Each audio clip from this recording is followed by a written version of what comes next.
Good morning biology का दीवानो, कहना सिर्फ मेरी मानो, तुम सबों में वो आग है, अपने अंदर की तपिश को पहचानो। देखो रट्टा नंबर आ गया है ना, मैं एकदम झट से बोल देते हैं। अरे भैया, आलम बायोलॉजी क्लासेस के हम आलम सर हैं। ये हमारा का है तो पंच लाइन है, एकदम पांच बढ़िया से एकदम मजबूत वाला। चलो ठीक है, चलो एकदम मजाक हो जाएगा, आ जाओ पॉइंट पे आ जाते हैं। Endocrine hormone control and coordination का लगभग समाप्ति है। रोज दिन वीडियो नहीं डाल पा रहा हूँ, इसलिए एक्सट्रीमली सॉरी। मुझे लगता है कि हफ्ता में 2 या 3 वीडियो डाल पा रहा हूँ, बट जितना वीडियो मैंने डाला है कि अगर आप लोग पढ़ लो तो एक बोर्ड के एग्जाम में बायोलॉजी में अच्छा मार्क्स आने के लिए बहुत तगड़ा टॉपिक सब डाल रखा है।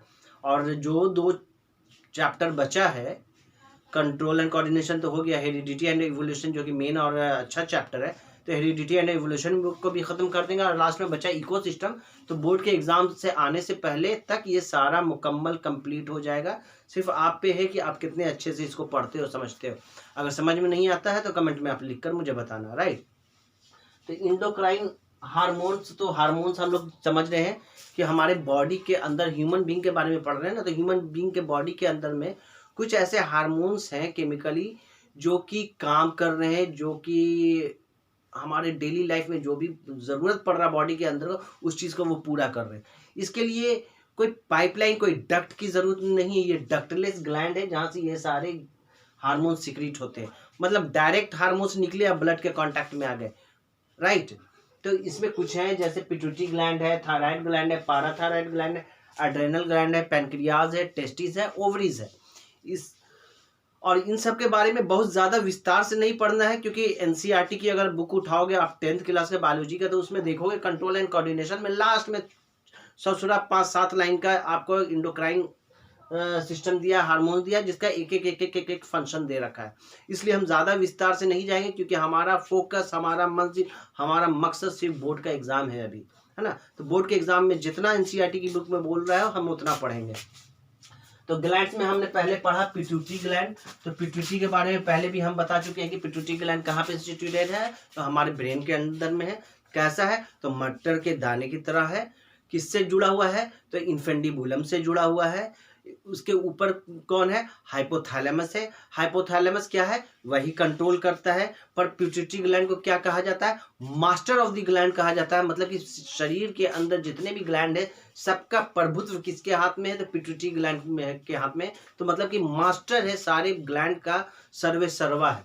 तो ये कह सकते हैं कि सारे ग्लैंड के कुछ ना कुछ काम करने में पिट्यूटरी का कहीं ना कहीं योगदान रहा होगा, तभी उसको मास्टर बनाया गया। सॉरी। तो पिट्यूटरी ग्लैंड को ग्रोथ हार्मोन भी कहते हैं।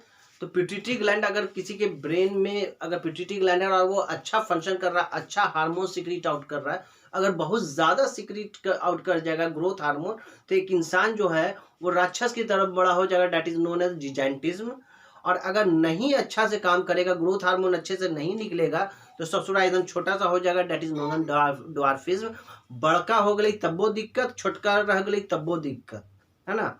मतलब कि जिजाइंटिज्म है तब भी दिक्कत, ड्वार्फिज्म है तब भी दिक्कत। तभी से कहा जाता है कि एक हेल्दी माइंड के अंदर एक हेल्दी पिट्यूटरी ग्लैंड है, जो कि एक हेल्दी हार्मोनल सिक्रीशन का काम करेगा। तभी एक मुकम्मल इंसान की जितना भी उसके माँ बाप से डीएनए से ग्रोथ आया है, उतना उतना लगभग उतना या उसके आसपास में रहेगा। क्लियर। तो पिट्यूटरी ग्लैंड क्या यहाँ पे है, तो हम बता दिए कि ब्रेन में है, जो कि ग्रोथ हार्मोन का रिस्पॉन्सिबल है। जिसमें क्या होता है कि ग्रोथ होते हैं, किसका ग्रोथ होते हैं, ह्यूमन बींग का ग्रोथ होता है, डेवलपमेंट होता है ना। और ये पिट्यूटरी ग्लैंड क्या कहलाता है, मास्टर ऑफ द ग्लैंड कहलाता है। तो सारे ग्लैंड की प्रभुत्ता इसके हाथ में सॉरी। दूसरा है थायराइड ग्लैंड। थायराइड ग्लैंड का बेसिकली हम लोगों ने पढ़ा है, कि पहले भी बता चुका हूँ, तो शॉर्ट है यहाँ पे, तो शॉर्ट में मैं बता रहा हूँ। थायराइड ग्लैंड हमारे गले में पाया जाता है। किसके कहाँ पे पाया जाता है, लैरिंग्स के नीचे पाया जाता है। ये लैरिंग्स क्या है, तो लैरिंग्स को वॉइस बॉक्स कहते हैं। जो मैं बोल रहा हूँ, जो आवाज़ निकल रही है, that is help from larynx. Larynx से हेल्प से हो रहा है। लैरिंग्स के नीचे होता है। कैसा शेप का होता है, तो बटरफ्लाई शेप का होता है। थायराइड ग्लैंड कैसा कहाँ पाया जाता है, तो लैरिंग्स के नीचे पाया जाता है। या ये एप्पल है ना, एडम से एप्पल जो कहलाता है, यहाँ पे मर्द को मेल को निकला रहा था, तो एडम एप्पल्स के नीचे पाया जाता है। कैसे शक्ल का होता है, तो ये आपको बटरफ्लाई के शक्ल का होता है। वजन कितना होता है? जो 25 से 30 ग्राम का होता है। किसके बारे में बात कर रहे हैं? थायराइड ग्लैंड के बारे में बात कर रहे हैं। इससे जो हार्मोन्स निकलती है that is known as thyroxine.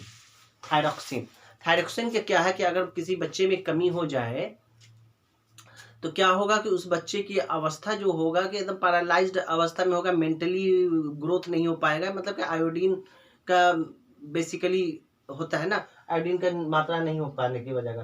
तो थायराइड ग्लैंड में और बड़े में क्या कि अगर प्रॉब्लम हो गया, अगर सिक्रीशन सही से नहीं हो रहा, हार्मोन डेवलप थायरॉक्सिन सही से नहीं हो रहा है सिक्रीट आउट, तो उसमें एक एडल्ट मेन और female are suffering from a disease that is known as goitre, मतलब घींगा, गला फूल के निकल आना, है ना। तो ये सारी चीज़ें बॉडी के मेटाबॉलिज्म में थायराइड का बहुत बड़ा योगदान है। बॉडी के डेवलपमेंट में थायराइड का बहुत बड़ा योगदान है। मेटाबॉलिज्म मतलब कि एक अच्छा स्वस्थ आदमी का मेटाबॉलिज्म भी स्वस्थ रहता है। मतलब कि हम जो काम कर रहे हैं, जो खा रहे हैं, पी रहे हैं, आसानी से पच जाएगा। हमारा लीवर अच्छा से काम करेगा, हमारा किडनी अच्छे से काम करेगा, हमारा हार्ट अच्छे से काम करेगा, हमारा डाइजेशन अच्छे से काम करेगा, हमारा एक्सक्रीशन अच्छे से काम करेगा, हमारे बॉडी के अंदर का ब्लड सर्कुलेशन अच्छे से काम करेगा। इन मोटा मोटा हम कह सकते हैं कि हमारा मेटाबॉलिज्म एकदम स्वस्थ है, तगड़ा है, बिजोड़ है, एकदम दबंग है। हाँ, तो ये किसके वजह कर होगा? तो थायराइड के वजह कर होगा। हमारे ग्रोथ का भी रिस्पॉन्सिबल वही है ना। इसलिए थायराइड में से जो थायरॉक्सिन निकलता है उसका बहुत अहम भूमिका है जीवन शैली में, है ना। तीसरा है पाराथायराइड ग्लैंड। पाराथायराइड ग्लैंड थायराइड ग्लैंड के पीछे 4 क्वांटिटी में होता है, बटन के शेप की तरह होता है, बटरफ्लाई शेप का होता है थायराइड। उसी में 2 ऊपर 2 नीचे बटन की तरह ब्राउनिश, डार्क ब्राउनिश कलर के होते हैं, जिनको पाराथायराइड कहते हैं। पाराथायराइड से जो हार्मोन निकलता है जिसको पाराथायरोमोन कहते हैं, ये इसका काम है कैल्शियम का बैलेंस करना। बॉडी के अंदर जो कैल्शियम है, जो कैल्शियम का बेसिकली यूज़ किया, हमारे हड्डी का मजबूत होना, हमारे तीत का मजबूत का होना, ये सारा किसका योगदान है? कैल्शियम का योगदान है। कैल्शियम के योगदान का, कैल्शियम की कमी ना हो पाए, कैल्शियम का ह्यूमन बॉडी में बैलेंस बना रहे, ये किसका काम है? तो पाराथायराइड ग्लैंड का काम है। पाराथायराइड ग्लैंड कहाँ पे पाए जाते हैं? तो थायराइड ग्लैंड के पीछे पाए जाते हैं, जो क्वांटिटी में 4 होते हैं। और कैसे होते हैं? बटन की शेप के होते हैं। एंड कैसे कलर के होते हैं? तो ब्राउनिश, डार्किश ब्राउन कलर के होते हैं। फिर आप आते हैं एड्रेनल ग्लैंड। एड्रेनल ग्लैंड कहाँ पे होता है? तो किडनी के ऊपर एक ट्रायंगुलर शेप का, मतलब कि अगर मान लो कि मैं किडनी हूँ तो मेरे सर पे एक ट्रायंगुलर शेप का पाया जाता है, जिसको एड्रेनल ग्लैंड कहते हैं। एड्रेनल ग्लैंड से जो हार्मोन निकलती है जिसको बोलते हैं एड्रेनलिन बोलते हैं। एड्रेनलिन याद रखना। एड्रेनल ग्लैंड किडनी के ऊपर पाए जाते हैं, जिसका शेप ट्रायंगुलर शेप होता है। एड्रेनल ग्लैंड से जो हार्मोन सिक्रीट आउट होता है that is known as adrenaline. Adrenaline का काम क्या होता है कि हमारे अंदर में बैलेंस करना, इमोशन को बैलेंस करना है, इमरजेंसी सिग्नल देता है वो। फॉर एग्जांपल हम कहीं गए हैं ससुराल, दोस्त आया मेरे पास, मार हो गया, हमका मार हो गया तो चलो निकालो, चलो मार करें। जब गए ससुराल तो हम लोग देखे कि मेरे साथ तो 4 है, अगला के पास 40 है। तो इमरजेंसी सिग्नल हमारे अंदर में मिल गया कि गए अगर भीड़ है तो हमारा तो भरता बन जाएगा, कचूमर निकल जाएगा। तो उल्टे पलटे इमरजेंसी में भाग चलते हैं, निकलो भैया 9 2 11 हो जाओ। That is the emergency signal, है ना। ये इमरजेंसी सिग्नल कहाँ से आया? तो एड्रेनल ग्लैंड से आया। एड्रेनल ग्लैंड से एक हार्मोन निकलती है जिसका क्या नाम है? एड्रेनलिन काम है। धड़कना, दिल का धड़कन का तेज होना, घबराना, डरना, मतलब इमरजेंसी की जो सिचुएशन आ जाए वो किसके हाथ से? एड्रेनल ग्लैंड के हाथ में। पैनक्रियास, पैनक्रियास से क्या निकलते हैं? इंसुलिन निकलते हैं। इंसुलिन का जानते हैं कि बहुत बड़ा योगदान है हमारे लाइफ में, कि अगर इंसुलिन का बैलेंस अगर गड़बड़ा जाए तो हम लोग क्या हो जाते हैं कि हम एक बीमारी से ग्रसित हो जाते हैं, डेट इज नोन एज, आम भाषा में उसको शुगर बोलते हैं, और बायोलॉजिकल टर्म उसका डायबिटीज मेलाइटिस है ना। अब इसमें क्या होता है कि पैनक्रियाज, इंसुलिन अगर सही बैलेंस में निकल रहा है तो हमारे बॉडी का ग्लूकोज मेंटेन रहेगा, और इंसुलिन अगर गड़बड़ है, डाउन है, तो उसको बढ़ाने के लिए इसी पैनक्रियाज से एक और हार्मोन निकलता है that is known as glucagon. Glucagon निकलता है तो क्या होता है? हमारे बॉडी का इंसुलिन बढ़ता है, और पैनक्रियाज से जो इंसुलिन निकलता है तो हमारे बॉडी का ग्लूकोज मेंटेन रहता है। आगे है आपका टेस्टिस। टेस्टिस क्या है? मेल रिप्रोडक्टिव पार्ट का एक पार्ट है जिससे एक हार्मोन निकलता है that is known as testosterone. Testosterone का क्या काम है? मेल रिप्रोडक्टिव ऑर्गन का डेवलपमेंट में उसका काम है, और सेक्स हार्मोन की तरह ये काम करता है। फीमेल के केस में ओवरीज होती हैं, ओवरीज से क्या निकलते हैं, एस्ट्रोजन और प्रोजेस्टेरोन हार्मोन सीक्रेट आउट करते हैं, जो कि फीमेल रिप्रोडक्टिव पार्ट के ग्रोथ में उनका अहम योगदान है। तो हमने समझा कि इंडोक्राइन क्या है, मतलब कि इंडो मतलब कि बॉडी के अंदर की बात कर रहे हैं, तो बॉडी के अंदर कुछ ऐसे डक्टलेस ग्लैंड है जो कि कोई चीज़ सिक्रीट आउट कर रहे हैं, that is known and hormones, और उस हार्मोन्स जो कि डायरेक्ट डक्टलेस है, इसलिए वो डायरेक्ट ब्लड के कांटेक्ट में आ जाते हैं। इसमें कौन कौन है, पिट्यूटरी है, थायराइड है, पाराथायराइड है, एड्रेनल है, पैंक्रियाज है, टेस्टिस है, ओवरीज है। एनसीईआरटी में इतने ही पढ़ना है, इसलिए इतने ही पढ़ा रहे हैं और ज़्यादा नहीं बता रहे हैं। पिट्यूटरी ग्लैंड को मास्टर ऑफ द ग्लैंड भी कहते हैं। ये सारे ग्लैंड पे प्रभुत्व भी जमा के रखता है, इसका इख्तियार भी है और ये उसको कंट्रोल भी करता है और ग्रोथ में भी इनका काम है। थायराइड ग्लैंड ये आपको लैरिंग्स और एप्पल एडम के नीचे पाया जाता है, जो कि बटरफ्लाई शेप्ड का होता है, जो कि 25 से 30 ग्राम का होता है। और इसका काम है मेटाबॉलिज्म की एक्टिविटीज़ को कंट्रोल करना और ग्रोथ में भी ये पार्टिसिपेट करना।